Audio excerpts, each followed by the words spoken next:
আচ্ছা ৰ'ব আচ্ছা আপুনি কওকচোন এই কাপোৰযোৰ ক'ত চিলাইছিলে কওক এইটো আমাৰ বাগমাৰী গেটত চিলোৱা হৈছিল কিমান টকা লৈছে এইটো 1000 টকা লৈছে চিলানি আৰু 30 টকাৰ বস্তা হয় নেকি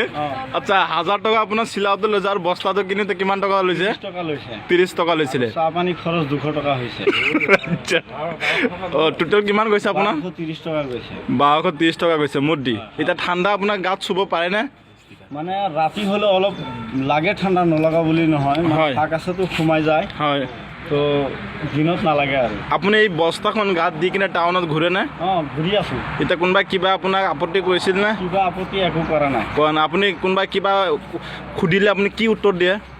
মানে বনাইছো আৰু মই কিবা মোৰ কিবা এটা ৰহস্য আছে নথকা বুলি নহয় আচ্ছা আৰু বস্তাটো আপুনি ক'ৰ পৰা কিনিছিলে বস্তাটো আমাৰ বাগমাৰীৰ পৰা কিনা হৈছিল বাগমাৰী চেণ্টাৰৰ পৰা কিনিছিলে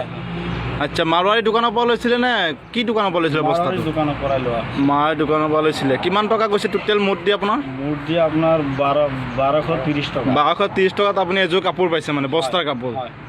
আচ্ছা আপোনাৰ নামটো কি আছিলে মোহাম্মদ আলতাফ হুছেইন আলতাফ ঘৰ কোন জেগা বাগমাৰী আপোনাৰ থানা কি পৰে থানা জিঞ্জিয়া জিঞ্জিয়া ন আপোনাৰ ল'ৰা ছোৱালী কেইজন ল'ৰা ছোৱালী 4জন ন আপুনি কি কাম কৰে মই এনে ছাগলী বিজনেছ ছাগলী বিজনেছ আচ্ছা ঠিক আছে থেংক ইউ